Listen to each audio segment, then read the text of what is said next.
الحمدللہ رب العالمین والعاقبۃ للمتقین والصلاة والسلام علی اشرف الانبیاء والمرسلین وعلی آلہ الطیبین الطاہرین واصحابہ الراشدین المہدیین وأولياء أمته أجمعين أما بعد فأعوذ بالله من الشيطان الرجيم بسم الله الرحمن الرحيم والبدن جعلناها لكم من شعائر الله لكم فيها خير فاذكروا اسم الله عليها صواف فَإِذَا وَجَبَتْ جُنُوبُهَا فَكُلُوا مِنْهَا وَأَطْعِمُوا الْقَانِعَ وَالْمُعْتَرَّ كَذَلِكَ سَخَّرْنَاهَا لَكُمْ لَعَلَّكُمْ تَشْكُرُونَ لَن يَنَالَ اللَّهَ لُحُومُهَا وَلَا دِمَاؤُهَا وَلَكِن يَنَالُهُ التَّقْوَى مِنكُمْ كذلك سخرها لكم لتكبروا الله على ما هداكم وبشر المحسنين آمنت بالله صدق الله مولانا العظيم إن الله وملائكته يصلون على النبي يا أيها الذين آمنوا صلوا عليه وسلموا تسليما اللهم صل على سيدنا ومولانا محمد وعلى آل سيدنا ومولانا محمد وبارك وسلم الصلاة والسلام عليك يا سيدي يا رسول الله وعلى آلك وأصحابك يا سيدي يا حبيب الله الصلاة والسلام عليك يا سيدي يا رحمة للعالمين وعلى آلك وأصحابك يا سيدي يا خاتم النبيين اللہ جل شانہ و امن والہ و تم برہانہ کی حمد و ثنا نبی کریم رؤوف الرحیم تاجدار مدینہ سرور قلب و سینہ احمد مجتبیٰ جناب محمد مصطفیٰ علیہ التحیۃ والثناء کی بارگاہ ناز کے اندر ہدیہ درود و سلام کا نذرانہ پیش کرنے کے بعد میرے نہایت ہی واجب الاحترام معزز و محترم سامعین کرام، جیسا کہ آپ احباب کے علم میں ہے، پچھلے جمعۃ المبارک پر ہم نے تاریخ قربانی کے حوالے سے مختصراً بیان کیا۔ آج قربانی کے حوالے سے چند ایک معروضات آپ احباب کے سامنے پیش کرنے کی سعی کروں گا۔ آپ احباب کے سامنے قرآن مجید فرقان حمید کے 17ویں پارہ سے سورہ حج کی آیت نمبر 36 اور 37 تلاوت کرنے کا شرف حاصل کیا ہے۔ دعا کریں خالق کائنات اپنے پیارے محبوب کریم علیہ الصلاۃ والتسلیم کی ذات اقدس کا صدقہ اس بندہ ناچیز کو حق اور سچ بیان کرنے کی توفیق عطا فرمائے۔ بلا تمہید و تاخیر اپنے عنوان کی طرف بڑھتے ہیں۔ خالق لم یزل ارشاد فرماتا ہے والبدن جعلناها لکم من شعائر اللہ، اور قربانی کے ڈیل دار جانور جو بڑے جانور ہیں جیسے اونٹ ہے، گائے ہے،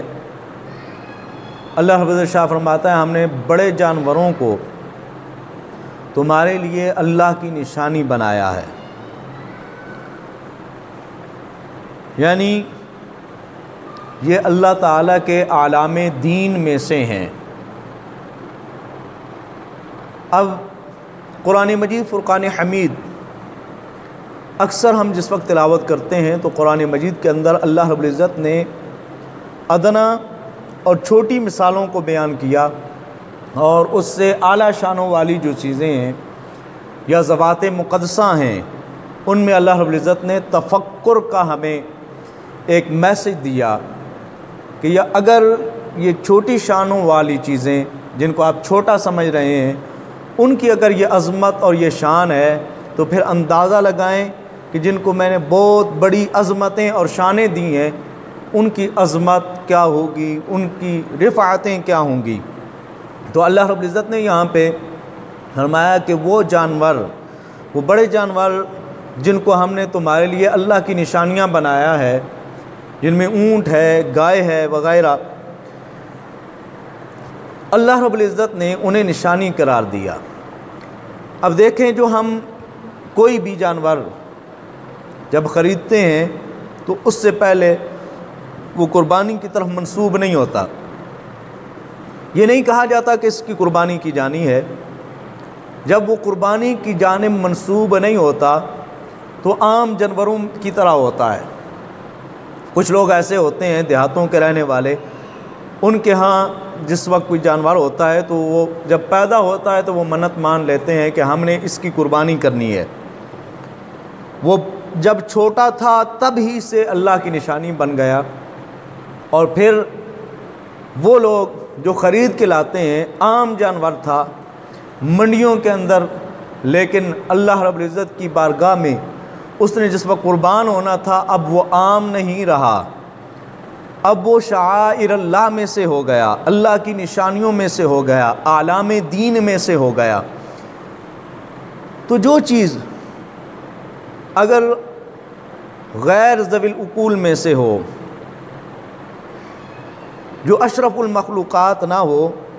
اسے اللہ رب العزت اگر اتنی شانیں دیتا ہے تو جو اشرف المخلوقات ہو، انسان ہو، نبی پاک صلی اللہ تعالیٰ علیہ وبارک وسلم کا امتی ہو، وہ اگر رب کے نام کے ساتھ موسوم ہو جائے، جس طریقے سے اولیاء اللہ، نبی اللہ، تو پھر انہیں اللہ رب العزت نے کتنی شانیں، رفعتیں عطا فرمائی ہوں گی۔ اس میں ہمیں تفکر کی ضرورت ہے۔ ایک جانور ہو کے اگر وہ شعائر اللہ میں سے ہو سکتا ہے تو اللہ کا ولی اور اللہ کا نبی کیوں نہیں شعائر اللہ میں سے ہو سکتا؟ وہاں خالق کائنات ارشاد فرماتا ہے وَالْبُدْنَ جَعَلْنَاهَا لَكُم مِّن شَعَائِرِ اللَّهِ، جو بدن ہیں، بڑے جانور ہیں، ان کو ہم نے تمہارے لیے اللہ کی نشانیاں بنایا ہے۔ لَكُمْ فِيهَا خَيْرٌ، تمہارے لیے ان کے اندر بھلائی ہی بھلائی ہے، دنیا میں نفع ہے، آخرت میں اجر و ثواب ہے۔ دنیا میں نفع اس اعتبار سے کہ اس جانور کا گوشت تناول کیا جاتا ہے، اسے کھایا جاتا ہے، یہ دنیا کے اندر اس کا فائدہ ہے، اور آخرت کے اندر یہ کہ نبی پاک صلی اللہ تعالیٰ علیہ وبارک وسلم کا فرمان عالی شان ہے، تم قربانی کے جانور موٹے تازے بناؤ کہ یہ پل صراط پر تمہارے لیے سواریاں بنیں گے۔ تو اللہ رب العزت نے یہاں قرآن مجید فرقان حمید کے اندر ارشاد فرمایا وَالْبُدْنَ جَعَلْنَاهَا لَكُم مِّن شَعَائِرِ اللَّهِ، کہ ہم نے بدن کو، بڑے جانوروں کو تمہارے لیے اللہ کی نشانیاں بنایا ہے۔ اس حوالے سے صاحب ہدایہ نے امام قدوری کا قول لے آ کر اس پر تفریح باندھی ہے، ماتے وَالْأَصْلُ فِي الْبُدَنِ النَّحْرُ، بدن کے اندر یعنی اونٹوں کے اندر اصل یہ ہے کہ ان کو نحر کیا جائے، جس طریقے سے خالق کائنات سورہ کوثر کے اندر نبی پاک صلی اللہ تعالیٰ علیہ وبارک وسلم کو حکم ارشاد فرماتا ہے فَصَلِّ لِرَبِّكَ وَانْحَرْ، اے محبوب کریم صلی اللہ تعالیٰ علیہ وبارک وسلم اپنے رب کے لیے نماز پڑھیے اور نحر کیجئے۔ یہ نحر جو ہے یہ اونٹوں کے ساتھ خاص ہے۔ نبی پاک صلی اللہ تعالیٰ علیہ وبارک وسلم نے خود اونٹوں کا نحر فرمایا ہے۔ حج کے موقع پر نبی پاک صلی اللہ تعالیٰ علیہ وبارک وسلم جس وقت اونٹوں کو نحر کرنے لگے تو نبی پاک صلی اللہ تعالیٰ علیہ وبارک وسلم کے نحر کرتے ہوئے جس وقت آقا علیہ السلام نحر فرما رہے تھے تو اونٹ جوک در جوک نبی پاک صلی اللہ تعالیٰ علیہ وبارک وسلم کے قریب ہوتے کہ پہلے مجھے نحر کیا جائے، نبی پاک صلی اللہ تعالیٰ علیہ وبارک وسلم کے ہاتھوں میں پہلے قربان ہو جاؤں، تو اونٹ آگے بڑھتے تھے، نبی پاک صلی اللہ تعالیٰ علیہ وبارک وسلم انہیں نحر کرتے جاتے، اور باقی اونٹوں کو پھر حضرت علی المرتضیٰ کرم اللہ وجہ الکریم کے حوالے کیا گیا، انہوں نے اونٹوں کو نحر کیا۔ بہرحال بدن کے اندر افضل یہ ہے کہ ان کو نحر کیا جائے۔ وَفِي الْبَقَرِ وَالْغَنَمِ الذَّبْحُ، اگر کوئی گائے ہے یا بکری ہے، بھیڑ بکریاں ہیں، ان کو ذبح کرنا یہ افضل ہے۔ اللہ رب العزت نے قرآن مجید فرقان حمید کے اندر یہ ارشاد فرمایا ہے، یہ جو اونٹوں کا ذبح کرنا ہے، اس حوالے سے صاحب قدوری اور صاحب ہدایہ یہ عبارت لے کر آئے ہیں، فَصَلِّ لِرَبِّكَ وَانْحَرْ قِيلَ فِي تَعْوِيلِهِ الْجَزُورِ، اس کی تعویل میں یہ کہا گیا فَصَلِّ لِرَبِّكَ وَانْحَرْ کہ اس سے مراد اونٹ ہیں، کہ اونٹوں کی نحر کی جائے۔ اور نحر کرنے کا جو طریقہ ہے وہ یہ ہے کہ اونٹ کے اگلے جو پاؤں ہیں ان میں سے ایک ٹانگ کو اس کے زانوں کے ساتھ باندھ دیا جائے، یوں اس کو مروڑ کے اس کے اوپر رسی ڈال کے اس کو باندھ دیا جائے، 3 ٹانگوں کے اوپر وہ کھڑا ہو اور اس کو تلوار کے ساتھ یا بڑی چھری کے ساتھ اس کو نحر کیا جائے۔ تو نبی پاک صلی اللہ تعالیٰ علیہ وبارک وسلم خود اونٹوں کو نحر کیا کرتے تھے، حضور علیہ الصلوۃ والسلام کے صحابہ بھی اونٹوں کو نحر کیا کرتے تھے۔ اور جو گائے ہے، گائے کو ذبح کرنے کا حکم، اس پر استدلال کرتے ہوئے فرماتے ہیں اللہ رب العزت یہ فرماتا ہے ان تذبحوا بقرہ، جس وقت حضرت موسیٰ علیہ الصلوۃ والسلام کی قوم کو یہ کہا گیا کہ وہ گائے کو ذبح کریں تو وہ ذبح نہیں کر رہے تھے، وہ بہانے بنا رہے تھے، تو اس وقت اللہ رب العزت نے فرمایا ان تذبحوا بقرہ، یہ کہ یہ گائے کو ذبح کریں۔ تو گائے کو ذبح کرنے کا حکم ہے، اس کو ذبح کیا جائے گا۔ اور اسی طریقے سے جو غنم ہیں ان کے بارے میں نبی پاک صلی اللہ تعالیٰ علیہ وبارک وسلم خود جو ہے اپنے ہاتھوں سے بکری کو ذبح کیا کرتے تھے۔ حضور علیہ الصلوۃ والسلام قربانی کے موقع پر مینڈ ذبح کیا کرتے تھے، جس طریقے سے روایات میں ملتا ہے، ایک اپنی طرف سے اور ایک اپنی امت مرحومہ کی طرف سے سرکار دو عالم صلی اللہ تعالیٰ علیہ وبارک وسلم قربانی کیا کرتے تھے۔ تو اللہ رب العزت شاہ فرماتا ہے وَالْبُدْنَ جَعَلْنَاهَا لَكُم مِّن شَعَائِرِ اللَّهِ، یہ بڑے بڑے جانوروں کو ہم نے تمہارے لیے اللہ کی نشانی بنایا ہے۔ اور یہ جو بڑے جانور ہیں ان میں 7 آدمی شریک ہو سکتے ہیں۔ حضرت جابر بن عبداللہ رضی اللہ تعالی عنہ آپ فرماتے ہیں امرنا رسول اللہ صلی اللہ علیہ وسلم، نبی پاک صلی اللہ تعالی علیہ وبارک وسلم نے ہمیں حکم ارشاد فرمایا ان نشترک فی الاضاحی البدن عن 7 والبقرۃ عن 7۔ نبی پاک صلی اللہ تعالی علیہ وبارک وسلم نے ہمیں حکم ارشاد فرمایا کہ ہم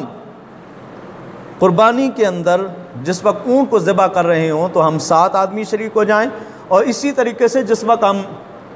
گائے کو ذبح کر رہے ہوں تو تب بھی 7 آدمی شریک ہو جائیں۔ تو یہ نبی پاک صلی اللہ تعالیٰ علیہ وبارک وسلم نے بڑے جانوروں کے اندر 7 آدمیوں کے شریک ہونے کا حکم ارشاد فرمایا۔ اب کیا 7 آدمیوں سے کم آدمی بھی ایک قربانی کے اندر شریک ہو سکتے ہیں؟ اس کا جواب ہے ہاں، 7 آدمیوں سے کم آدمی بھی اس قربانی کے اندر شریک ہو سکتے ہیں۔ تو پھر سوال یہ اٹھتا ہے کہ جب 7 آدمیوں سے کم آدمی شریک ہو سکتے ہیں تو پھر ان کا حصہ کس طریقے سے ہوگا؟ کیا سب پر برابر حصہ تقسیم کیا جائے گا یا ان کے الگ الگ کس طریقے سے ان کے حصے کیے جائیں گے؟ تو جس وقت ایک قربانی کے اندر مختلف لوگ شامل ہوتے ہیں تو ایک قربانی کے بڑے جانور کے اندر 7 حصے ہوتے ہیں، ان 7 حصوں میں 3 آدمی اگر شریک ہوں تو وہ 3 قربانیاں تو برابر نہیں کر سکتے، 2 قربانیاں برابر کر سکتے ہیں، اور اس طرح 6 قربانیاں بنتی ہیں اور ایک جو ہے وہ باقی رہ جاتی ہے۔ جب وہ ایک باقی رہ جاتی ہے تو اس کو انہی آدمیوں میں سے ایک آدمی کہے کہ یہ حصہ میں رکھتا ہوں۔ اگر ان تینوں کے اوپر برابر تقسیم کیا جائے تو کیا 2.25 سارے قربانیاں کریں گے؟ ایسا تو نہیں ہو سکتا کہ کوئی آدمی 2.25 قربانیاں کر رہا ہو، تو وہ ایک آدمی ان میں سے 3 حصے رکھ لے، باقی 2 رکھ لیں، تو اس طریقے سے وہ 7 حصے جو ہیں تقسیم ہو جائیں گے۔ اسی طریقے سے کوئی آدمی 4 ہیں، 4 مل کر اگر قربانی کرتے ہیں، 5 کرتے ہیں تو وہ آپس میں مل کر قربانی کر سکتے ہیں، لیکن حصے جو ہیں اس کے 7 ہیں، ان 7 حصوں کو اس طرح تقسیم کیا جائے کہ کسی ایک کے اوپر کوئی کسی قسم کی انگشت نمائی بھی نہ ہو سکے، اور جو حصہ ہے وہ پورے کا پورا ایک آدمی کی جانب رہے۔ یہ نہیں کہ آدھا حصہ ایک آدمی کی جانب جا رہا ہے تو آدھا حصہ دوسرے آدمی کی جانب۔ اور دوسرا یہ کہ جس وقت حصے دار جب کوئی ساتھ آپ شریک کرتے ہیں تو اس وقت یہ ذہن نشین ہونا چاہیے کہ سب کی ایک ہی نیت ہونی چاہیے کہ وہ قربانی کر رہے ہیں اللہ تعالیٰ کی رضا کے لیے، اس کے تقرب کے لیے۔ جس طریقے سے خالق کائنات ارشاد فرماتا ہے، قل، اے محبوب کریم علیہ الصلاۃ والتسلیم آپ فرما دیجئے، ان صلاتی، بے شک میری نماز، و نسکی، اور میری قربانی، للہ رب العالمین، یہ اللہ تعالیٰ کے لیے ہے۔ تو رب کی رضا کی خاطر قربانی ہونی چاہیے۔ جو بھی آدمی قربانی کر رہا ہو وہ اللہ تعالیٰ کی رضا کی خاطر خلوص دل کے ساتھ وہ قربانی کرے۔ تو جو آپ کے ساتھ اگر کوئی ایک آدمی بھی ایسا ہوا جو دکھاوے کے لیے کر رہا ہے یا اس کی نیت فقط گوشت کھانے کی ہے تو سب کی قربانی رائے گاں ہو جائے گی۔ اس لیے ایسے لوگوں کو اپنے ساتھ حصہ دار بنائیں جو اللہ تعالیٰ کی رضا کی خاطر قربانی کر رہے ہوں۔ آگے اللہ رب العزت شاہ فرماتا ہے، فَاذْكُرُوا اسْمَ اللَّهِ عَلَيْهَا صَوَافَ، ان پر اللہ کا نام لو ایک پاؤں باندھ کر۔ یہ صواف اس صورت کو کہتے ہیں جو صورت نحر میں ہوتی ہے کہ ایک پاؤں کو باندھ کے اور دوسرے 3 پاؤں جو ہے ان کے اوپر اونٹ کو کھڑا کر کے اسے نحر کیا جائے۔ اور جو دوسرے جانور ہیں، گائے ہے، بیل ہے، بھینس ہے، بکری ہے یا دمبا ہے، بھیڑ ہے، یہ جو جانور ہیں ان کو اگر آپ ذبح کرتے ہیں تو اس کا طریقہ کار اس طریقے سے ہونا چاہیے کہ بائیں کروٹ کے اوپر جانور کو نیچے زمین پہ گرایا جائے اور اس کا جو منہ ہے وہ قبلہ کی طرف کیا جائے، قبلے کی طرف منہ کر کے پھر اس پر تکبیر کہی جائے۔ نبی پاک صلی اللہ تعالیٰ علیہ وبارک وسلم، حضرت انس رضی اللہ تعالیٰ عنہ فرماتے ہیں کہ نبی پاک صلی اللہ تعالیٰ علیہ وبارک وسلم نے ذبح کرتے ہوئے یہ تکبیر پڑھی، بسم اللہ اللہ اکبر، بسم اللہ اللہ اکبر۔ تو یہ تکبیر پڑھ کے آپ ذبح کر سکتے ہیں۔ اور وہ آدمی ذبح کرے جو خود ذبح کرنا جانتا ہو، جو قربانی کرنے والا ہے، اس کے لیے افضل یہ ہے کہ خود اپنے ہاتھوں سے قربانی کے جانور کو ذبح کرے۔ اگر خود ذبح نہیں کر سکتا تو پھر کسائی کو اس جو جانور جو ذبح کر رہا ہے اس کی کھال میں سے یا اس کی رسیوں میں سے کسی چیز سے وہ اجرت نہیں دے سکتا۔ یہ نہیں کہ اس کی کھال جو ہے بطور اجرت قصاب کو دے رہا ہو، نہیں، بلکہ اپنی طرف سے اس کی اجرت دے گا، اور وہ جو اس کی کھال ہوگی یا اس کی رسیاں ہوں گی، جو اشیاء اس جانور کے ساتھ ہوں گی وہ سارے کی ساری صدقہ کر دی جائیں گی۔ اور اس جانور کو ذبح کرنے کے لیے، جو قربانی کا جانور ہوتا ہے، اس کو جس وقت ذبح کیا جائے یا تو پہلے خود ذبح کریں، خود نہیں ذبح کر سکتے تو پھر یہ ہے کہ آپ ذبح کرتے وقت وہاں پہ موجود رہیں، جس طریقے سے نبی پاک صلی اللہ تعالیٰ علیہ وبارک وسلم نے حضرت علی المرتضیٰ کرم اللہ الکریم اور سیدہ کائنات سیدہ فاطمہ الزہرا سلام اللہ علیہا سے یہ فرمایا کہ جب قربانی کا جانور ذبح ہو تو وہاں پہ موجود رہا کرو، کیونکہ قربانی کے جانور کے ذبح کرتے وقت جس وقت اس کا خون زمین کے اوپر گرتا ہے تو اس کا ایک قطرہ زمین پر گرنے سے پہلے اللہ گناہوں کی بخشش فرما دیتا ہے۔ یہ بھی ایک بخشش کا اللہ رب العزت نے ذریعہ اور سبب بنایا ہے۔ اور جب اس جانور کو ذبح کر چکے ہیں تو پھر کیا ہے، فرمایا فَإِذَا وَجَبَتْ جُنُوبُهَا، جب وہ اپنی کروٹوں پہ گر جائیں،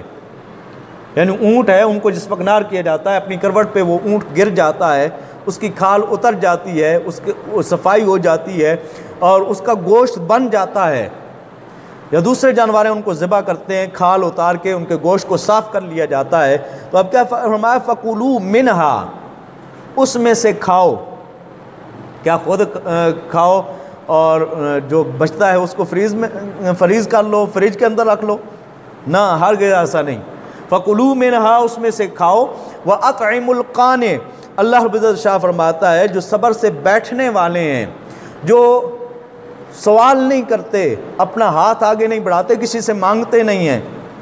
ہمیں اپنے سوسائٹی میں پتہ ہوتا ہے، اپنے علاقے میں پتہ ہوتا ہے کون آدمی ہے جو قربانی نہیں کر سکتا، کون آدمی ہے جو قربانی کر سکتا ہے، اور ہمیں یہ بھی پتہ ہوتا ہے کون ہے جو قربانی نہ کرنے کے باوجود ہمارے پاس گوشت مانگنے نہیں آیا، ایسا سفید پوش کون ہے، یہ ہمیں پتہ ہوتا ہے۔ تو اللہ رب العزت فرماتا ہے خود کھاؤ اور پھر ان کا خیال رکھو کہ جو محتاج ہونے کے باوجود، غریب ہونے کے باوجود، نادار ہونے کے باوجود کسی سے مانگتے نہیں ہیں، انہیں کھلاؤ۔ والمعتر، اور فرمایا دوسرے وہ جو لوگ تمہارے پاس مانگنے آ جاتے ہیں۔ کئی مرتبہ ایسے بھی دیکھنے میں ملتا ہے کہ جب کوئی گوشت مانگنے آتا ہے ہمارے پاس ہونے کے باوجود ہم یہ کہتے ہیں جاؤ اب گوشت ختم ہو گیا، ہمارے پاس کوئی گوشت نہیں ہے۔ تو جو دستے سوال دراز کر دے، جو مانگ لے، تو اللہ رب العزت فرماتا ہے وَأَطْعِمُ الْقَانِعَ وَالْمُعْتَرَ، اسے بھی کھلاؤ جو سوال نہیں کر رہا اور اسے بھی کھلاؤ جو سوال کر رہا ہے۔ كَذَلِكَ سَخَّرْنَاهَا لَكُمْ، ہم نے اسی لیے ان جانوروں کو تمہارے لیے مسخر کر دیا، تمہارے بس میں دے دیا۔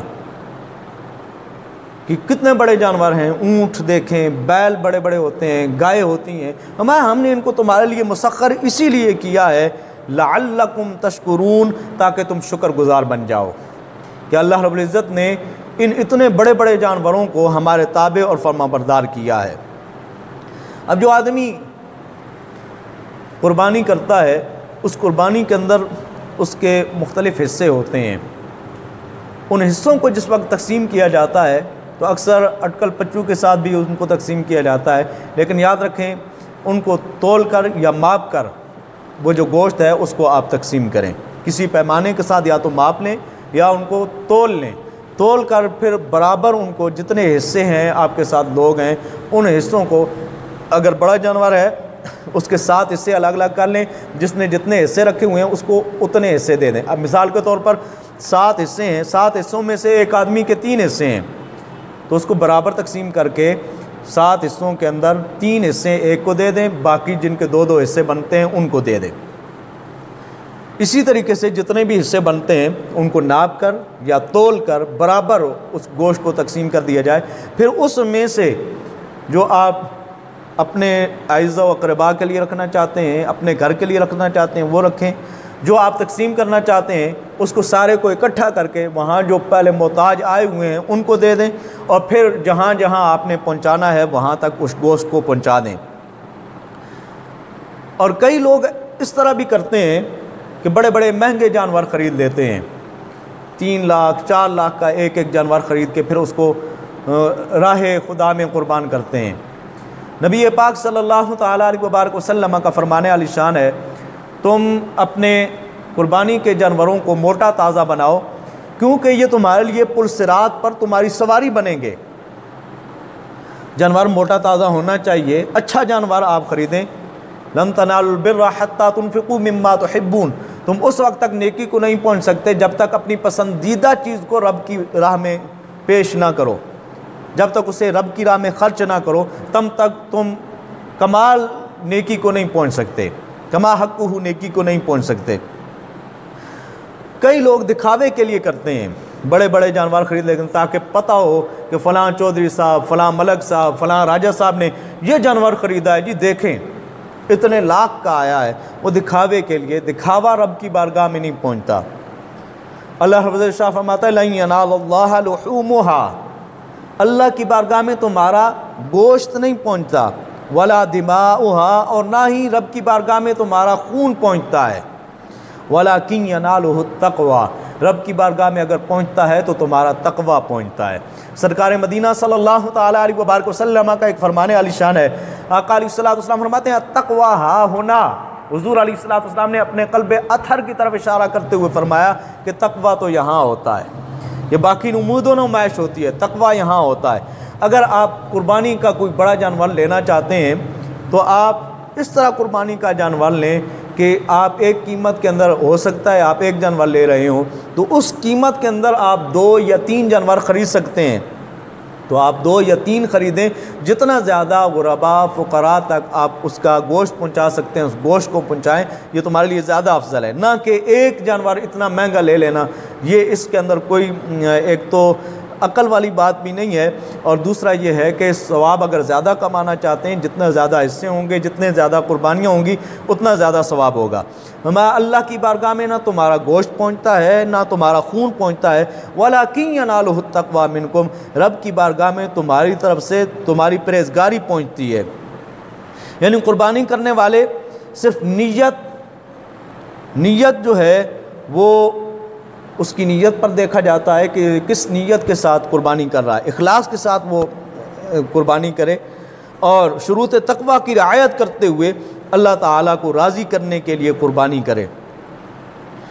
پہلے جو لوگ ہوا کرتے تھے زمانہ جاہلیت میں، کفار اپنی قربانی کے خون کو کعبہ معظمہ کی دیواروں کے اوپر مل دیا کرتے تھے، اور اس کے سبب سے وہ یہ جانتے تھے کہ انہوں نے رب کا قرب حاصل کر لیا۔ تو اللہ رب العزت نے یہ آیت کریمہ نازل فرمائی کہ رب کی بارگاہ میں نہ تو تمہارا گوشت پہنچتا ہے نہ خون پہنچتا ہے، اللہ رب العزت تمہارے تقویٰ کو دیکھتا ہے۔ کذالک سخرھا لکم، ان کو تمہارے بس میں کر دیا، وہ جانور تمہارے قابو میں آ گئے، تمہارے لیے مسخر کر دیے۔ لتکبروا اللہ علی ما ہداکم، کہ تم اللہ کی بڑائی بولو اس پر کہ اللہ نے تمہیں ہدایت دی ہے، تم ان پر تکبیریں کہو اس پر کہ اللہ رب العزت نے تمہیں ہدایت سے نوازا ہے۔